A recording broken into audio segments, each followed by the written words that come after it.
Good morning. Judy Allen here, aka Nana, sliding into afternoon, and we are on the 12th day of the 12 days of Christmas. Whoop whoop. That just means we are fast speeding up to Christmas Day.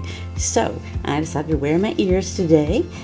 Weather changed on us. It went from in the mid 70s and it dropped down to 61 degrees, so I had to go put a sweater on. So there you go. Well, today we are going to be making a hot chocolate peppermint holder. So for some good old-fashioned mint chocolate, it's not chocolate yet, mint chocolate hot cocoa. That's what it is. So whether you do that or whether you have Grove chocolate mint, it doesn't matter. It's all about Christmas and the feeling, the warmth of it all, especially on these cold days. So that's what we're going to do today. It's simple, easy, and it's easy to make.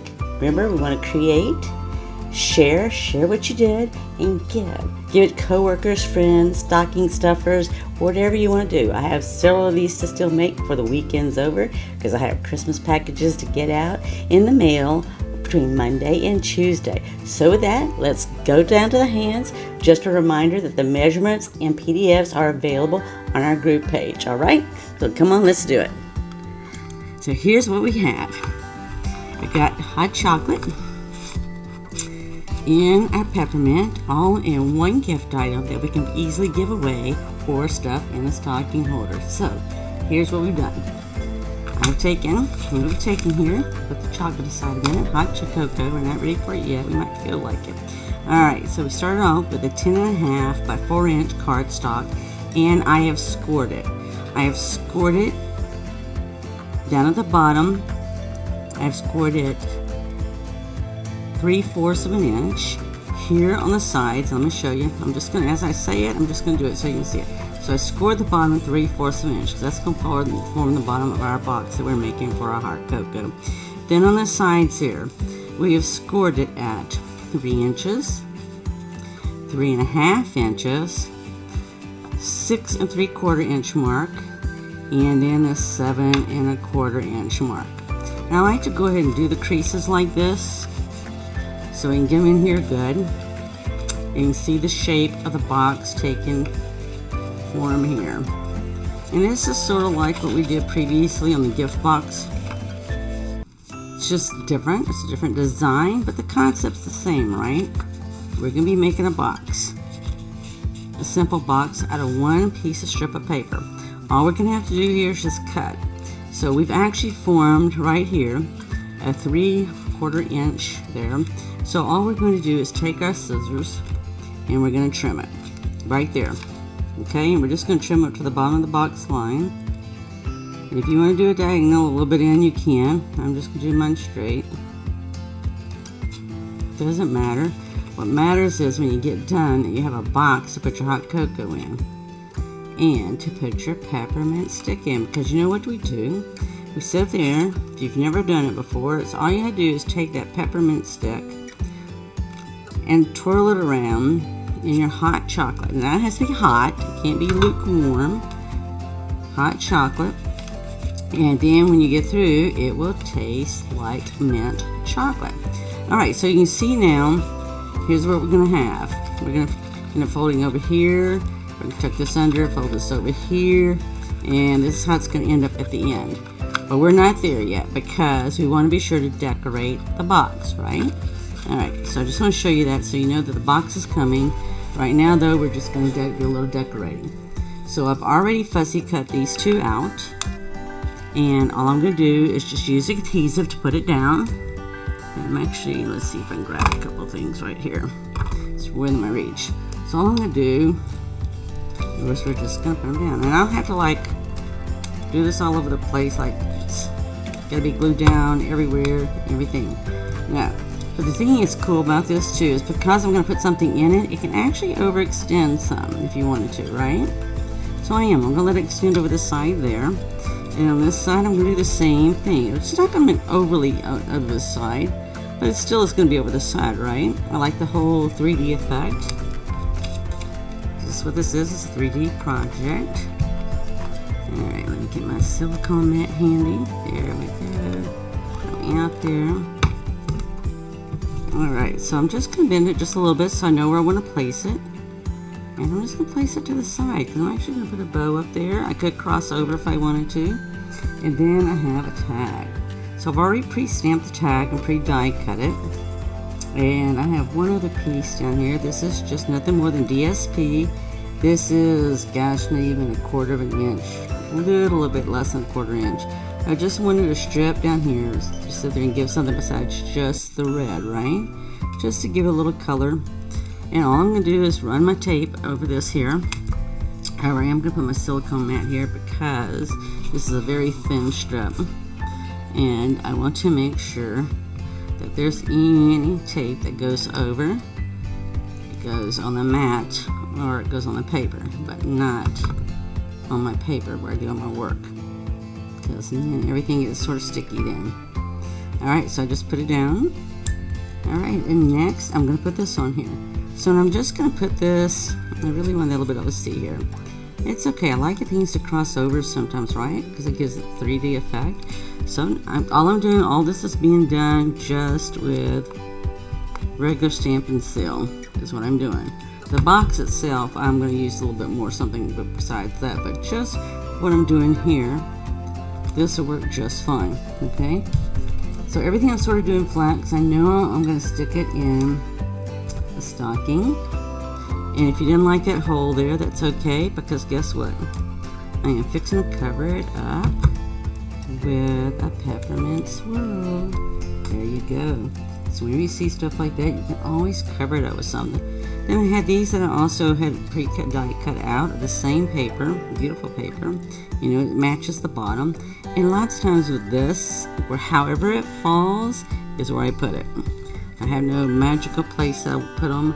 Usually is when if it falls on the paper a certain way, it's usually where I end up putting it. And I just put a little glue there. And then I'm just put a little here. And we're ready to make the box. Okay. And I'm just sort of doing like that. There we go. Just so they're connected, everybody's touching. The only other thing I don't have on here is the ribbon. And I'm going to sort of put that on at the end, okay? So let me set this aside a second. So we also will be making something for our peppermint. So now I'm just going to sort of tuck these in. I already know this is the flap. I want this flap to be on the end, to cover the bottom of the box. So I am going to use tear and tape. And the reason I'm going to use tear tape is because I want it to be really, this is made for 3D projects. It's very, I don't know if you say sturdy, it's not sturdy. It's got the endurance, let's put it that way, to deal with 3D. Maybe that's a better word. It's got the endurance to do 3D and hold. So, because, you know, the thing is when you go and put stuff in boxes and so forth and all, you want the box to hold together at the bottom when you put stuff in it, right? So that's what I use that for. So all I'm doing, as you can see, is I'm tucking in my flaps and coming over here like this. Doesn't matter which one is which, right? Because all we're going to do is take this and put this over. The main thing is we want a box, right? So all I'm going to do now is I'm just going to make sure I got this on here really good. Alright, and we're going to take it off. And you'll see that the stuff is there. Should be there. Alright, I need to do that tap in right there just a second again. So if you go to pull it up and it doesn't show, you don't see the paper's coming off easy and the corners there, then just, in fact this, I'm just going to go to the other one. You know, for me it's like, don't sweat the small stuff. That's small stuff, if it's not, it's supposed to stick. Alright, we just want the paper to come off, right? We don't want the glue. Well, let's see which end I'm going to get to work with me here. Okay, there we go. Now see, I can see this up a little bit. Just push it down. I need that, okay? That's how you know. Alright. So I'm going to go back to where I was. Put all the flaps back in. You can see how I do it. And then all I'm going to do, because we got our tape on there, and I'm just going to take it and I'm going to press. Okay, when I press, it's there, it's stuck. Alright, if you want to check it out, just go and try to take it off, and your paper's going to peel. Alright, now, I did this when I first made my original one too. Okay, see what I did? I sat there and did the bottom. I am so concerned about the bottom that I forget about the side. This is not the first time I've done that either. So, the way that you solve that is, the way that I solve it anyway is I go get my nice glue dots, and what I did when I created, well, I only need about 3, okay, and, yeah. Okay, so this is what I did. So you do something like this, like I just did. All you gotta do is take the glue dots like this here, and I just got them close to the edge, and I just kept on moving it to get everybody close to the edge. Everything's not stuck on there good. And then I mash it, make sure I can feel those glue dots sticking on there, which you can. So flatten out if you mash them, and then let's see here. Paper should come off. I want the paper to come off right without the glue dot. So that's the key to it, is make sure the glue dot stuck. It did. Okay. Just coming on down is all I'm doing. I'm taking the paper off. Okay. Now, I'll just make sure it's lined up still. And then I start with the top one up here so it locks it in there. And I can stick my fingers down in there and I can get the others. Okay.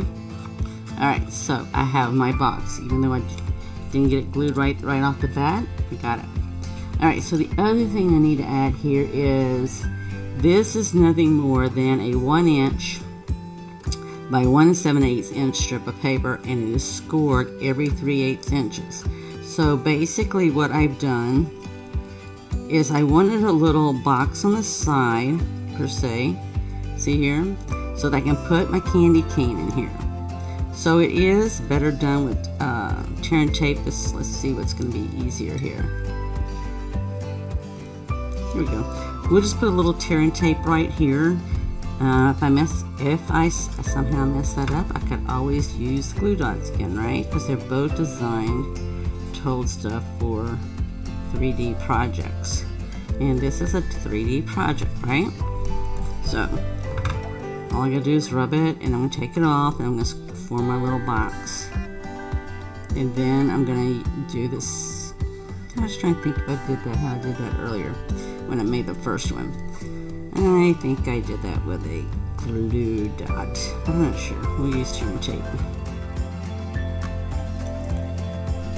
It's just small because I'm just dealing with the tiny item. But we just want to make sure we square up, right? So it's just corner to corner, and we're squared up. There we go. Alright.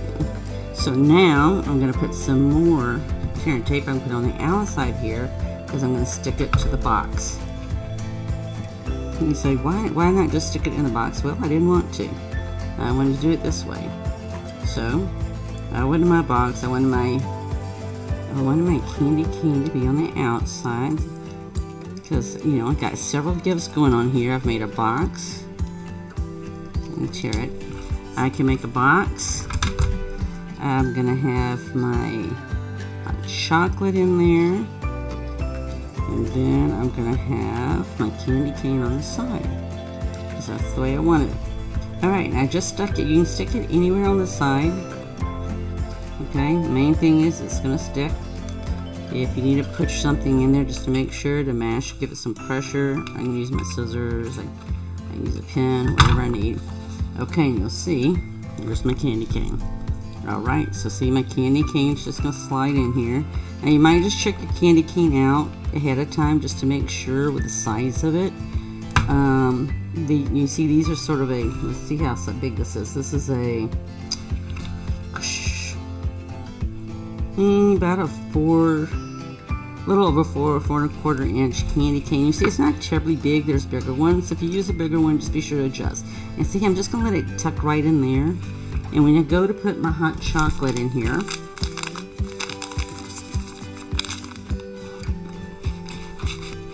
it can do whatever it wants to now. Okay, and I just tuck it. And see, because of that, it'll hold it right there. And it's exactly what I wanted when my candy cane show up like that. Alright, last thing to add here is we are going to add a little bow. And I know I'm going to make this bow with no problems, because as I have my ears on. We are one day closer to Christmas. And that is that. In fact, I'm going to be brave today. Let me just cut that off right there. Alright. Yep. You know, I'm in countdown mode like everybody else. I got Christmas cards to do. We still have some people that have not given us their Christmas list yet. So, they might be getting whatever we decide to get them. We don't have a list. Alright, so all I'm going to use is a glue dot to put that on. Put that on. And then I can trim it, and it is done. How about that? For an easy stocking stuffer gift. You know, I like it. I got a lot of people. I've got a lot of peeps, cute, adorable peeps that like hot chocolate, and they like chocolate mint because Nana grows chocolate mint for those peeps. And one of them actually has it growing at their house because Nana helped them plant it because they happen to like chocolate mint tea. But I know they'll like this too. And then I'm just going to stick this up here. Okay, and it'll look like it connects to each of my mittens there. And there you go.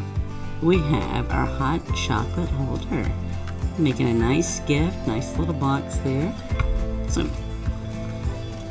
with that, I hope that you've enjoyed the 12 days of Christmas with us and followed us each day. If not, they're saved out there on YouTube. We also have them out there on Facebook. You just have to go to Zoe and Nana Stamping,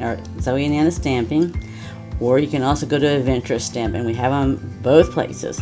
So feel free to go check them out, review it, and make the items. And be sure to create and share so we can see. Share with someone else and give it to someone, whether it's in a stocking, a coworker, a friend, your spouse, boyfriend, I don't care. It's all about creating, sharing, and giving. Okay? With that, I want to thank you for joining in and watching us today. I will be back Wednesday with Keep It Simple or Step It Up, and on Friday, Teach Me Nana. All right? So be sure to follow us and like us and share our page as we continue on. All right? And have a very blessed week. If you're out shopping and everything and all, hurry up and get it done because it has to be in the mail by the 17th if you want them to get it by Christmas Day. Just saying. Putting it out there for you. All right? Have a blessed week. Create something, share it, and give it. See you Wednesday. Bye.